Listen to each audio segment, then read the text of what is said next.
That's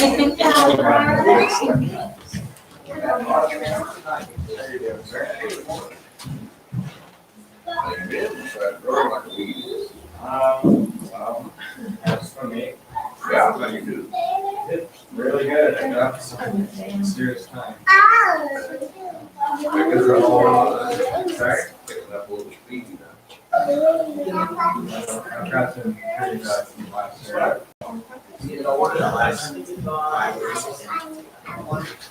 got fun last night. I do. It is.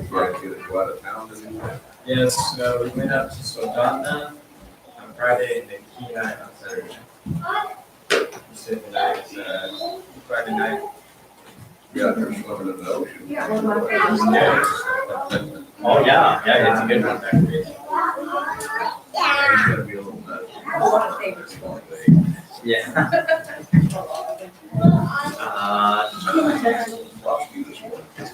Okay. I just asked him for it. Whatever my lessons, which I just want to pick some out, but there is. Okay, great. I just wanted to make sure I had the right numbers. No, I'm sorry, I wasn't paying attention. I get sometimes. Yeah. Really? Always coming. I just like to check in. No, I appreciate that. Yeah.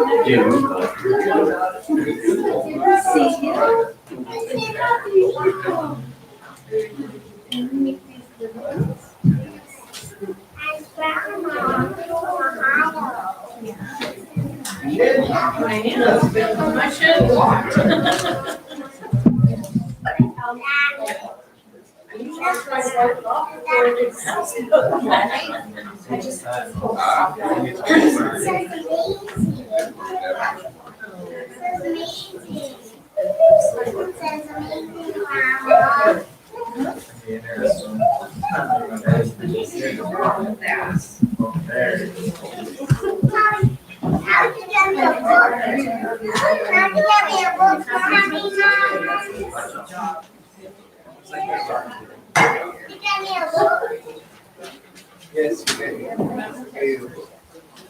let's see. Draw. Let's see. Draw.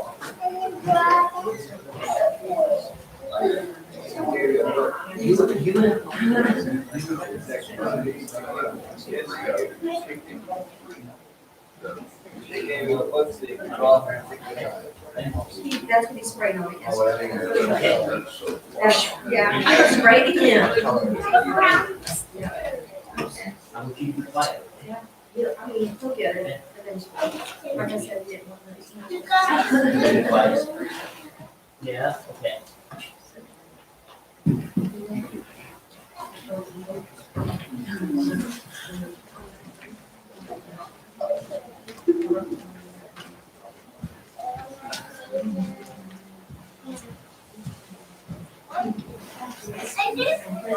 Yes, thank you.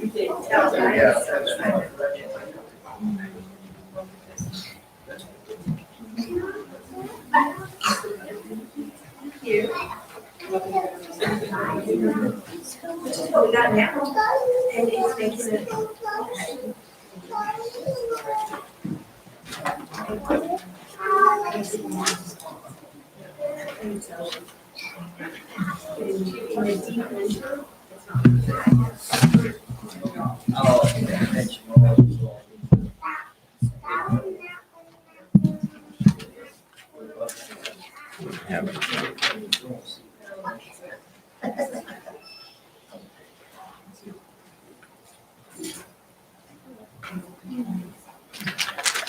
All right, we're about ready to get started on our Bible class. We're in 1 Kings chapter 18.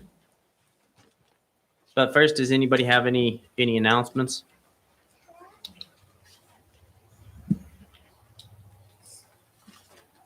So Diana Griner passed. We talked about that on Wednesday. There's going to be a memorial service for her at some point. Figured out that. Talking to Eldon and Aaron about it. I'm here. I'm hearing the verse about the over. And Sarah, I must be all driving down after more worship. Oh, all four of them now. Okay, so Ben and Sarah and Silas and Leslie are driving down after worship services in Fairbanks this morning. Originally, only half of them were driving down then and half of them the next day, but okay. Does that let them, follow the other car? Sarah had some vehicle problems when she was up there, so I've been talking her through how to try and fix the drive-by-wire when you have a car with no linkage between the engine and the accelerator pedal. And it's like, well, you've got code saying this part's bad and that part's bad. So at least one of those two parts is bad. And that part used to be a cable back in the day. Now it's some wires. But yeah. Yeah, and we'll have more announcements, of course, before services. So I want to go ahead and get started in this chapter. It's a story we all know well. It's the story of Elijah and the prophets of Baal. And, there's some verses just going through my note by note verses. We get to one verse and my comments on it is boom, exclamation mark. It's a fun story. Kids love it. But I wanted to look at it and just pick out, because the overall story is one we are familiar with. Try and find some, finer details of it that maybe we haven't paid as much attention to, or maybe we've glossed over. They don't really change the story. The story is excellent. It really gets the point across of God is real. Baal and all these other false gods are fake.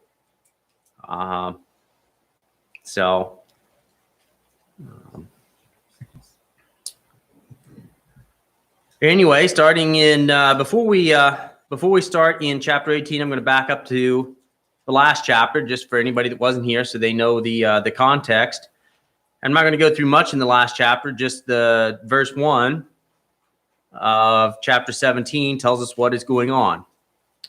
It says, "And Elijah the Tishbite, who was of the inhabitants of Gilead, said unto Ahab, As the Lord God of Israel liveth, before whom I stand, there shall not be dew nor rain these years, but according to my word." So he said the rain is only going to happen as Elijah commanded it. And so we get to today's chapter 18, verse 1. It says, "And it came to pass after many days that the word of the Lord came to Elijah in the 3rd year, saying, Go show thyself unto Ahab, and I will send rain upon the earth." So here in this first verse, we run into our first interesting and thing that Bible scholars will talk about. And Jeff, could I get you to read Luke 4:25? Yep. And Matt, if I could get you to read James 5:17. They both speak about this. All right, Luke 4:25. "But in truth, I tell you, there were many widows in Israel in the days of Elijah, when the heavens were shut up 3 years and 6 months, and a great famine came over all the land. And Elijah was sent to none of them, but only to Zarephath in the land of Sidon, to a woman who was a widow. And there many lepers in Israel in the time of the prophet Elisha, and none of them was cleansed, but only Naaman the Syrian." All right. Elijah was a man of like passions with us, and he prayed fervently that it might not rain, and it rained not on the earth for 3 years and 6 months. And he prayed again, and the heaven gave rain, and the earth brought forth her fruit. So we see here that it's 3 years and 6 months that there was no rain. And of course, that was the first thing going through this that I found people talking about, because here it says 3 years. Now that leads to a lot of different theories. And the final one makes the most sense to me, but a person could believe any of them. It says in the 3rd year, And some believe that was 3 years since the last event, which was him bringing the widow's son back to life. Others believe it was 3 years since he had been in Zarephath after he had left the brook of Cherith.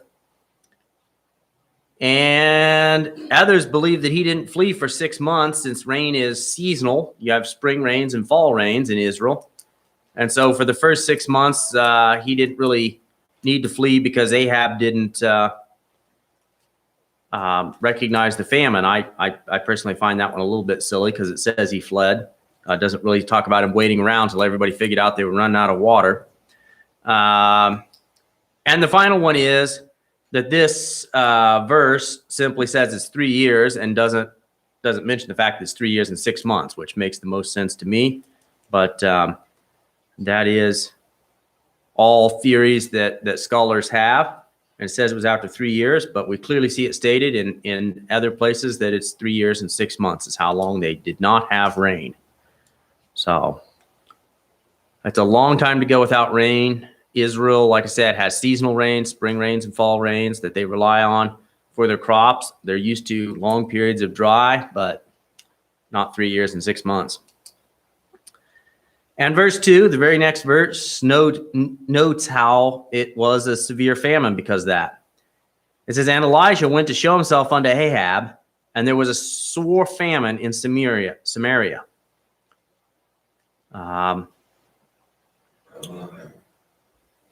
In verse 3, we're introduced to Obadiah. It says, and Ahab called Obadiah, which was the governor of his house. Now Obadiah feared the Lord greatly. I couldn't find a lot on Obadiah other than this. The Orthodox and certain Jews believe this is the same person that wrote the book of Obadiah, but most scholars don't believe that was the same person. In fact, I found no evidence to suggest that. It's just a tradition among the, I forget which Orthodox group, but certain Orthodox groups have that as a tradition, but I found no evidence of it. But nonetheless, what is told to us in the scriptures about Obadiah is that he feared the Lord greatly. And we'll get into that in the following stories.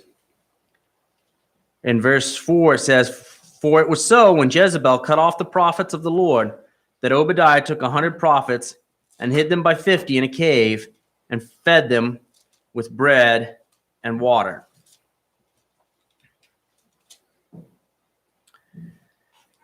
So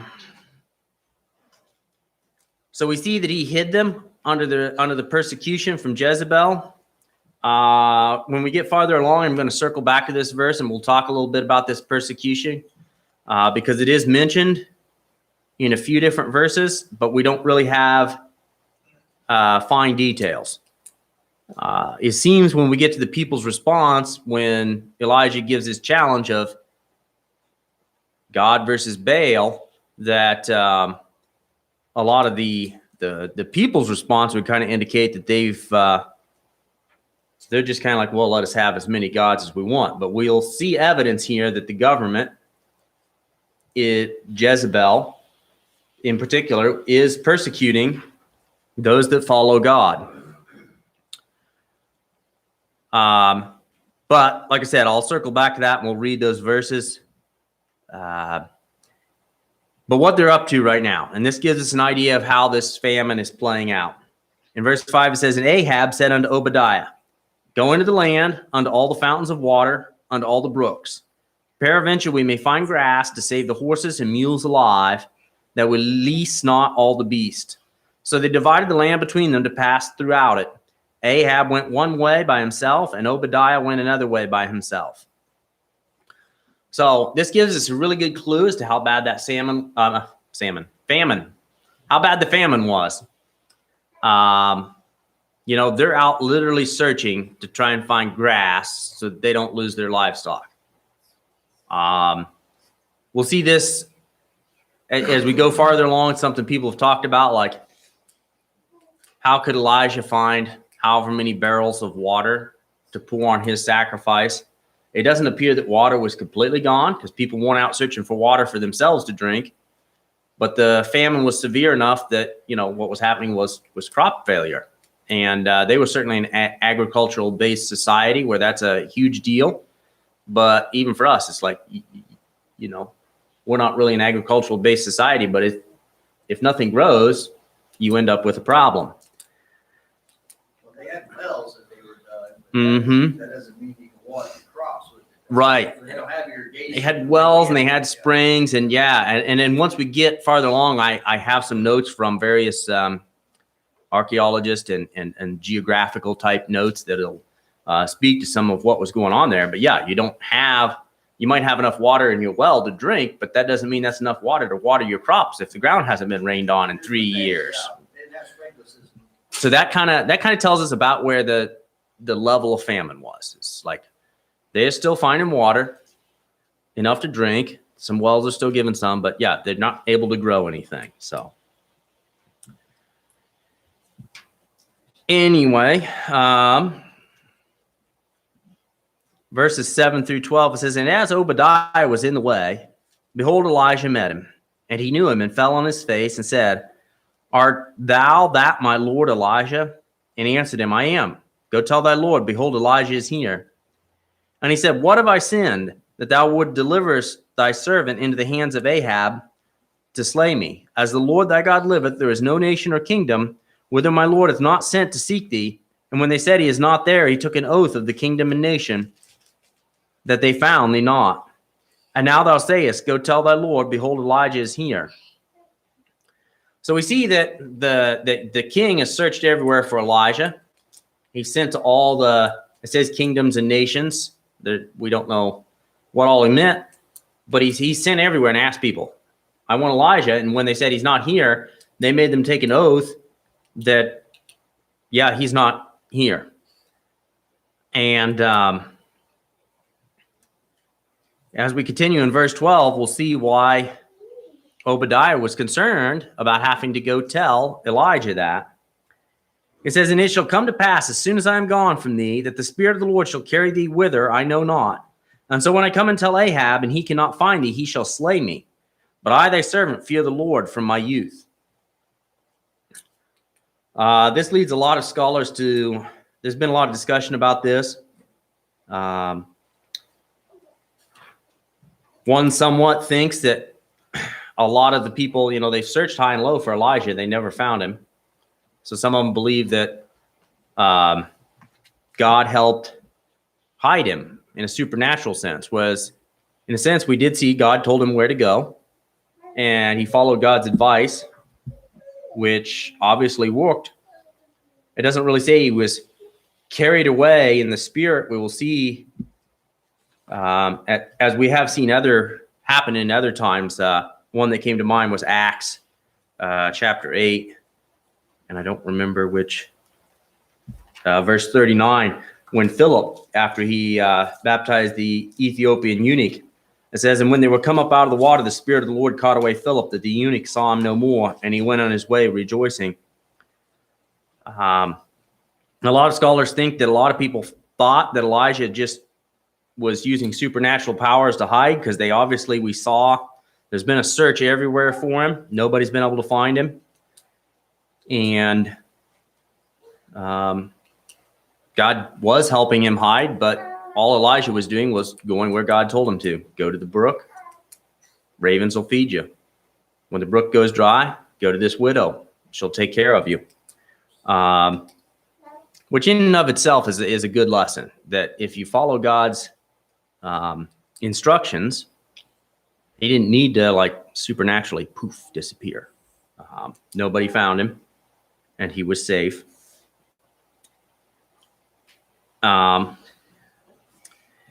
Anyway, we go on and we find, backing up to 12, it says, and it shall come to pass, as soon as I am gone from thee, that the Spirit of the Lord shall carry thee whither I know not. And so when I come and tell Ahab, and he cannot find thee, he shall slay me. But I, thy servant, fear the Lord from my youth. Was it not told my Lord what I did when Jezebel slew the prophets of the Lord? How I hid 100 men of the Lord's prophets by 50 in a cave, and fed them with bread and water?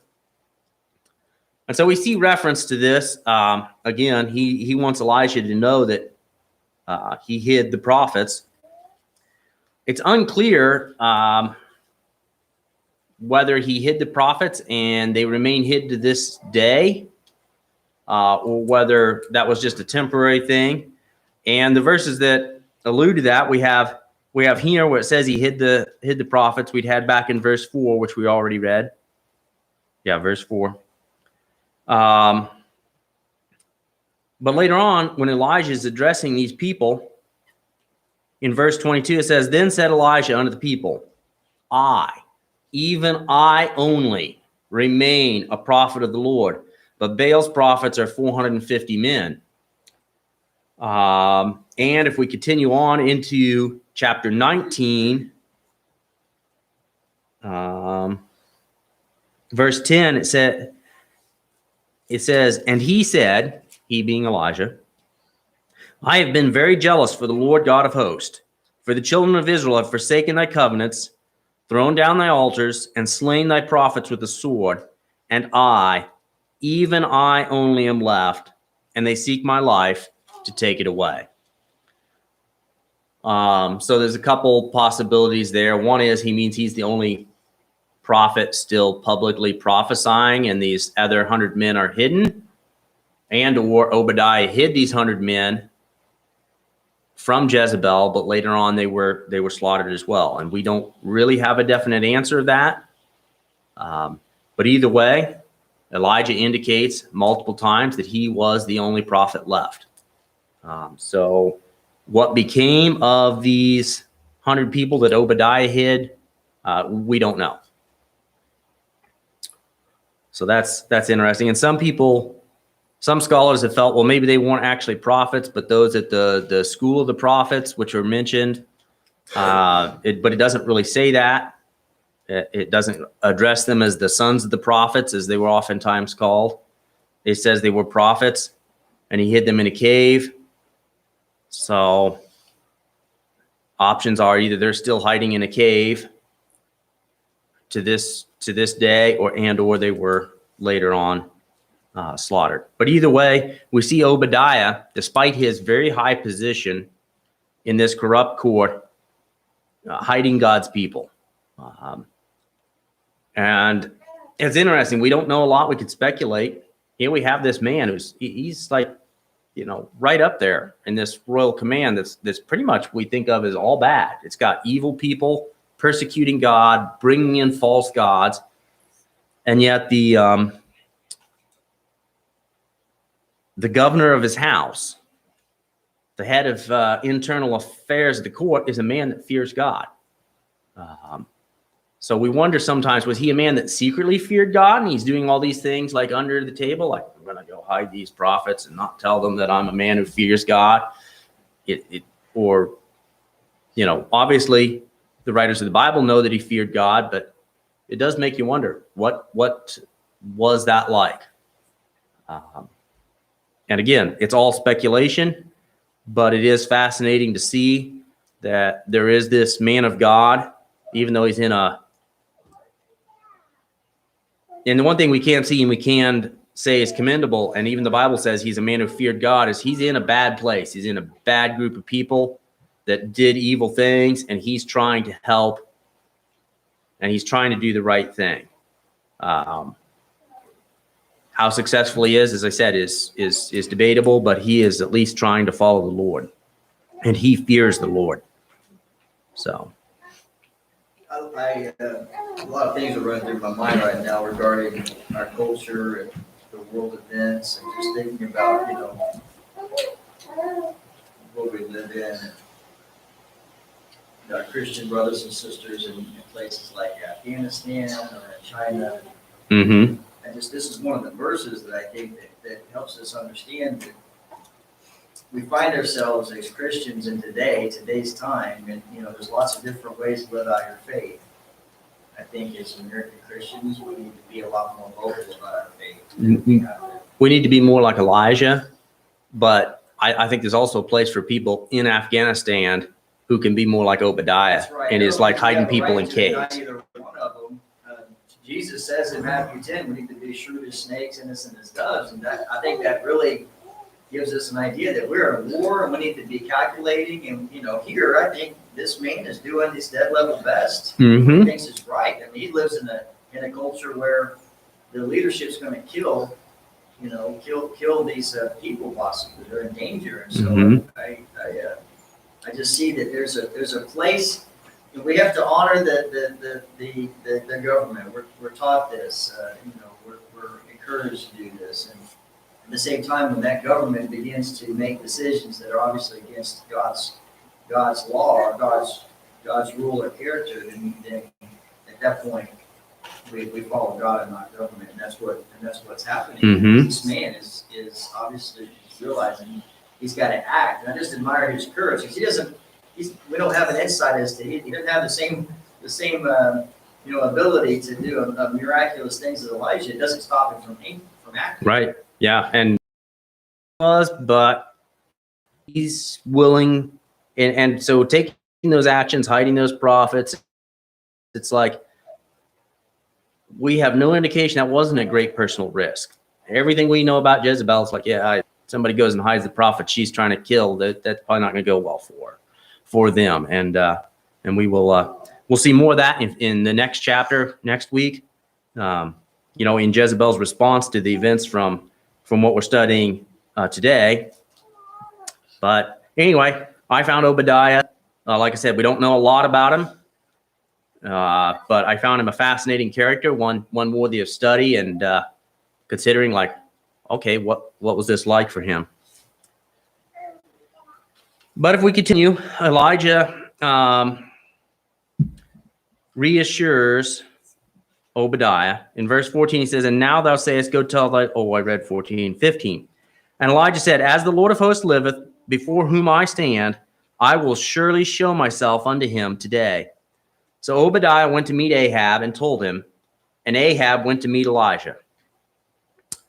So he says, I'm going to, meet him. And of course, we know from earlier, that was his instructions, was to go show himself to Ahab. And continuing on, it says, "And when it came to pass, when Ahab saw Elijah, that Ahab said unto him, Art thou he that troubleth Israel? And he has an answer. In verse 18 it says, "And he answered, I have not troubled Israel, but thou and thy father's house, in that ye have forsaken the commandments of the Lord, and thou hast followed Balaam." So he says he's not. It's kind of the setting of this whole stage of showdowns, because the rest of this chapter, which is the part we're very famous with, it's the showdown. So here's the first part of the showdown. It's like, you're the one that's troubling Israel. No, I'm not the one that troubled Israel. You troubled Israel. And so then he proposes in the following verses what to do. Verse 19, it says, "Now therefore send and gather to me all of Israel unto Mount Carmel, and the prophets of Baal 450, and the prophets of the grove 400, which eat at Jezebel's table." Well, right here we get into the next interesting part in reading this through more carefully. He's calling for 450 and 400, which, if my math's right, that's about 850 people. And later on, it's going to only mention 450 prophets of Baal. And even later, it's going to state that it doesn't give a number, but says that he kills all the prophets of Baal. So these other 400 prophets that he had challenged, 450 the prophets of Baal, and the King James says, and of the prophets of the grove, 400. Other translations will say prophets of the Asherah. It may not say groves, depending on your translation. So it's not clear exactly. Scholars are divided on it. It would appear that only the prophets of Baal responded to this, but there are scholars that throw out other opinions. I haven't really been able to get an answer. It's one of the things I spent a little bit of time trying to figure out. It's like, oh, okay, so why is this 850 here? And then later on he mentions 450, and he mentions slaying the prophets of Baal, but there's no farther mentions of the prophets of the grove. So one very logical answer is that only the prophets of Baal responded to the challenge. I don't know beyond that, but the other prophets are never mentioned again. The number given is 450, so it doesn't really seem like 850 people showed up there. And the only people afterwards that Elijah slew were specifically called the prophets of Baal. So there's a few different vague theories. I ran across one scholar that said that the prophets of the grove that ate at Jezebel's table, and that was all an indication that these were the female prophets and only the men got involved in this, and that's why there was 450. But then I tried to study that and couldn't find any real historical evidence that that's what this meant. So that was the only other solution I ran across. But either way, whatever reason, from this point on in the story, it only mentions the prophets of Baal, the 450. So, but continuing on in verse 20, it says, so Ahab sent unto all the children of Israel and gathered all the prophets together under Mount Carmel. And so I'll pause here for a moment. I have some, geographical notes from various, people that are over there, people that do geological digs. So Mount Carmel, even though it's called more of a mount, it's more of a ridge. The highest point's 1,800 feet. But at 1,635 feet, and it's not actually on the side facing the ocean, it's on the other side, there is a level plateau, kind of a bowl-shaped area. And it's at 1,635 feet. So it's about 160 feet below the top of the mountain. It's about 1,000 feet above the river, and it mentions the river here. I've seen it spelled two ways. Kishon in the King James, Kishon, but I've also seen it spelled with a CH instead of an SH. Kishon. So this plateau is about 1,000 feet above that river. As was mentioned, one of the controversies has been when people read it, I remember thinking the same thing. It's like, how did they come up with all that water? As we'll see later, as Elijah, poured water on his sacrifice. There was that river about 1,000 feet below, and it's not so far from this particular bowl or plateau on this mountain that you couldn't have quickly gotten there and hauled drums of water or whatnot. Of course, that leads to the question of, was there any water actually flowing in that river? We don't know. But that's one source of water nearby.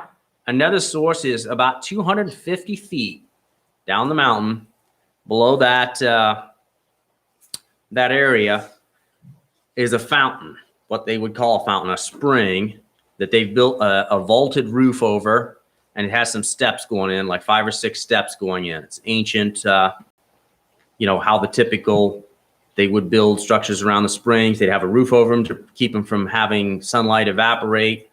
A lot of times they're in a little bit of a cave. They've kind of hollowed out, and they've got steps down into them. And legend to this day in that area is that spring has never failed. It's never gone dry. Of course, I don't know of any time when they probably have gone 3 years and 6 months without rain, but that's another source of water that is extremely close. And since I'm going over my my geographical notes, as we get to the end of this story, Elijah will be praying for rain. He'll send his servant to go look for rain. From the 1,635 feet, in order to go look towards the ocean, which we'll see is where they first see the cloud, the servant has to go up, 165-foot ridge line. So that also explains why Elijah's not just on the top of the mountain praying and waiting until he sees a case here at this location, sends his servant, go look and see if you see a cloud, and it repeats. We'll get to that part of the story. There is that little ridge line between them and the area. So So these archaeologists and historians working over in there, and those that are just there in modern day, feel pretty confident of like, oh yeah, we think we know where that happened. And it all kind of makes sense. But just to kind of paint that picture of what that area was like. But to get back to the story, in verse 21, Elijah has called all the people. Now, it appears that Ahab, in verse 20, had sent unto the children of Israel, so he actually agrees to this. And so he sent out, the prophets of came, perhaps only the prophets of Baal, it would appear, but people have came and gathered for this showdown. And Elijah, here in verse 21, challenges the people. It says, and Elijah came unto all the people and said, how long halt ye between two opinions? If the Lord be God, follow him. But if Baal, then follow him. And the people answered him not a word. Nobody wanted to commit. This has led to a lot of scholars believing that the people were just, not committed. They're like, well, follow whatever God you want. Which is, Jeff was saying earlier, he was talking about how some of these events remind you of today's society. That, in a certain sense, would remind you of where our society's at, of like, well, you pick your own God and follow it. But we also had seen that, perhaps unlike here, we have seen with Obadiah having to hide prophets in the cave, and the verses that I mentioned about, there is actual persecution from the government for following Christianity. So as a society, it seems as though the people from this verse have a lack of concern about which God. They've maybe left monotheism and believe in multiple gods, it seems like. But we also seen along with that, and it's typically the case, anytime people stop believing in one God, one true God, and they try and say there's multiple gods, the God gets persecuted. Those followers of God don't fit in with that pattern. Of course, to follow God's instruction, he is God and the only God. So you're going to be at odds with people. But that always seems to be something I find in these stories. Anytime somebody's wanted to say, oh, you can have whatever God you want. Well, that's going to put you at odds with the true God. In verse 22, then said Elijah unto the people, I, even I only, remain a prophet of the Lord. But Baal's prophets are 450 men. Let them therefore give us 2 bullocks, and let them choose 1 bullock for themselves, and cut it into pieces, and lay it on the wood, and put no fire under it. And I will dress the other bullock, and lay it on the wood, and put no fire under. And call ye on the name of your gods, and I will call on the name of the Lord. And the God that answers by fire, let him be God. And all the people answered and said, it is well spoken. So the audience is, they're on board with this. Of course, a lot of scholars and even myself have to wonder, it's like, well, did Baal prophets just so falsely convinced that they thought their God would actually send fire? Or did they actually think, well, this is going to be easy because no God's going to send fire, and so both of us are going to lose, and that's just going to, continue us where we are? It's really hard to tell. Some people really end up believing so strongly in false things that they'll go along with anything.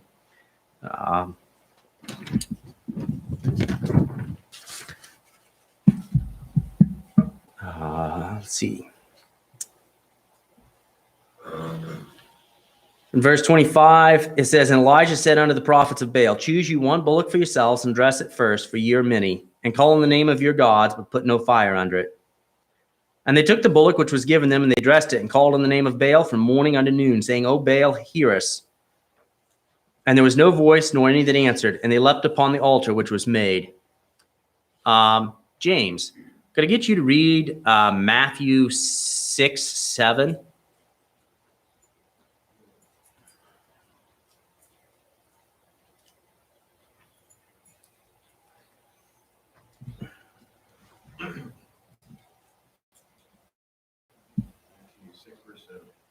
When you pray, do not keep on babbling like pagans, for they think they will be heard because of their many words. Yep. I mean, there you have it. This this is exactly what's coming into my mind when it says they're here all morning saying, "Oh, Baal, hear us." I picture it as them saying it over and over, and it says they're leaping upon the altar. This is kind of what Jesus would later address. He's like, don't be like the pagans. Don't just say things over and over. And as we get through this story, we got a little ways till we get to it. I think it's good to compare in the context, thinking of it in the context of Matthew, the verse that James just read for us, what these guys were doing versus how Elijah's prayer is going to go. And the results that came from that, just repetitive prayer to a false deity versus simply praying for what you need to God. And so, anyway, but before we get there, we get to verse 27. And it came to pass at noon that Elijah mocked them and said, "Cry aloud, for he is a god. Either he is talking, or he is pursuing, or he's in a journey, or peradventure he sleepeth and must be awakened." And they cried aloud and cut themselves after their manner with knives and lancets till the blood gushed upon them. And it came to pass when midday was past, they prophesied until the time of the offering of the evening sacrifice, and there was neither voice nor any answer, nor any that regarded. So they started in the morning, and at lunchtime, Elijah's going to mock them. And he's like, cry louder. He's a god. He's talking. He's pursuing. He's on a trip. Perhaps he's asleep. And I did get into this because some of the there's a lot of different ways a lot of these words are translated. There's different ways they can be used, and they don't really change the concept of the story. Elijah's here mocking them. We don't know in their society exactly what that looked like, but many translations where King James says pursuing will say perhaps he's relieving himself. You know, among the things that many people think Elijah is like, well, maybe he's in the bathroom. Better call louder. So I was interested to see, just because, I grew up with King James. It doesn't say that, and many newer translations do, why the word was changed. And the word pursuing, that King James translates pursuing, many will have footnotes that it can mean busy. Pursuing and or busy. I'm busy. And the reason that many modern translators will translate that as using the bathroom, it isn't that the word there means using the bathroom, but that would be an expression that society would use. It'd be a euphemism for I'm in the bathroom, is I'm busy. So that's where that came from, as near as I could tell in trying to study. And I'm not a translator, but I did read a fair amount about that, and that seems to be the reason it was translated that way. Baal might be busy. Might have meant that he's saying he was in the bathroom. He was asleep. He was meditating. So either way, like I said, he's kind of humorous. He's giving these guys a hard time. He knows that they're just wasting their time, and he's going to give them a little bit of ribbing for it. So, and anyway, we see that went on until evening, and there was no answer. So in verse 30, Elijah said unto all the people, "Come near unto me." And all the people came near unto him. And he repaired the altar of the Lord that was broken down. And Elijah took 12 stones, according to the number of the tribes of the sons of Jacob, unto whom the word of the Lord came, saying, Israel shall be thy name. And with the stones he built an altar in the name of the Lord, and made a trench about the altar as great as would contain 2 measures of seeds. And he put the wood in order, and cut the bullock in pieces, and laid him on the wood, and said, Fill 4 barrels with water, and pour it on the burnt sacrifice and on the wood. The word that's barrels could be translated drums, barrels, or pitchers. So I have no idea as to the size of them, but there's 4. And if they're pitchers, I'm guessing since the word could be translated barrels or drums, that they're big ones. and pour it on the burnt sacrifice and the wood. And as I said, under the geographical things, it's like there was a river. It might have been dry, but there were also springs in that area. Water may have been available. Water is obviously a fairly precious commodity because, as we saw, they were running out of enough to irrigate their crops with, but we hadn't seen any reference to them not having enough to drink, so we know there was water left. It certainly is nothing impossible to find. But anyway, continuing on, he pours those 4 drums on, and in verse 34 it says, and he said, do it a second time. And they did it a second time. And he said, do it the third time. And they did it the third time. So by now they've had 12 drums of water poured on it. In verse 35 it says, and the water ran round about the altar and filled the trench with water. And it came to pass at the time of the offering of the evening sacrifice that Elijah the prophet came near and said, Lord God of Abraham, Isaac, and of Israel, let it be known this day that thou art God in Israel, and that I am thy servant, and that I have done all these things at thy word. Hear me, O Lord, hear me, that this people may know that thou art Lord God, and thou hast turned their heart back again. Then the fire of the Lord fell and consumed the burnt sacrifice and the wood and the stones and the dust, and licked up the water that was in the trench. So we have a fire that comes down that doesn't just take the sacrifice and the wood. It takes the sacrifice, the wood, it burns up the stones, it takes the dust, it goes all the way to that trench that Elijah had filled, had dug, and then filled with water, and licked up the water that was in the trench. This wasn't some chance lightning strike that just hit. But as I said earlier, I find it interesting. It's like you've got these prophets of Baal that have prayed repetitively all day, just repeat. Here's Elijah. He says a basic prayer. He acknowledges who God is. He asks for what he wants. And he gets an answer. And that's not to say we shouldn't keep praying for things that we want, but we kind of understand the point. There's no point in spending all day saying a phrase over and over. We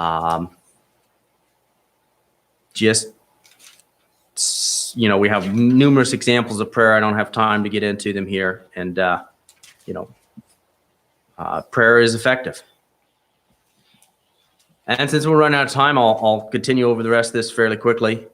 And when the people saw it, they fell on their faces and they said, the Lord, he is the God. The Lord, he is the God. So remember, their challenge was decide who is God. And the people say it twice. The Lord, he is God. He is the God, is how it is worded here. So they're acknowledging they figured out who the God is. And Elijah said unto them, take the prophets of Baal, let not one of them escape. And they took them, and Elijah brought them down to the brook Kishon, and slew them there. And Elijah said unto Ahab, get thee up, eat and drink, for there is the sound of abundance of rain. And so Ahab went up to eat and drink. And Elijah went up to the top of Carmel, and he cast himself down upon the earth and put his face between his knees. And he said to his servant, go up now and look towards the sea. And he went up and looked, and said, there is nothing. And he said, go again 7 times. And it came to pass at the 7th time that he said, behold, there ariseth a little cloud out of the sea, like a man's hand. And he said, go up, say unto Ahab, prepare thy chariot, and get thee down, that the rain stop thee not. I ran into a couple conflicting reports as to how far Ahab's journey was. One said 2.5 miles, one said 14 miles, which isn't even close. So I don't know which is true. Either one by chariot is a fair enough journey down a mountain after dark, because this was at evening, and being close to the equator, unlike here, they don't have long twilight periods. It gets dark quickly. But, after this 7th time, he goes and tells Ahab to get down, get in his chariot and get down the mountain so that the rain doesn't prevent him from getting down. And it came to pass in the meanwhile that the heaven was black with clouds and wind, and there was a great rain. And Ahab rode and went to Jezreel. And the hand of the Lord was on Elijah, and he girded up his loins and ran before Ahab to the entrance of Jezreel. So again, I don't know how far this was. I've read anywhere from 2.5 to 14 miles. But the hand of the Lord, so miraculous powers were on Elijah. He runs faster than a chariot for however many miles that was. And he ran before Ahab to the entrance of Jezreel. In other words, he got there first. He ran and went ahead of him and got to this town of Jezreel. Kind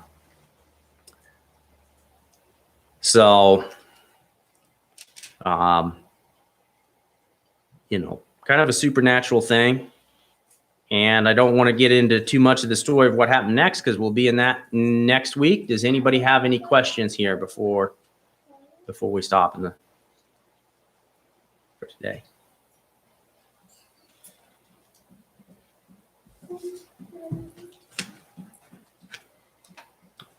All right. Well, thank you all for listening. It's a fascinating story. Of course, it's been people's favorite for a long time, but I hope that we picked out a few factors that maybe people hadn't thought about before and give you something to think about. So thank you.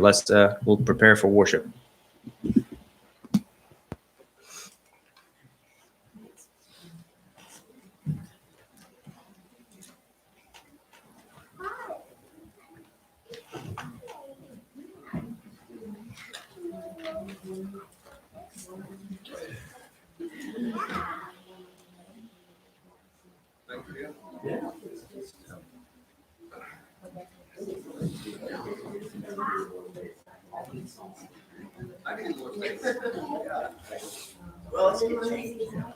I got to set up the live feeds if you want.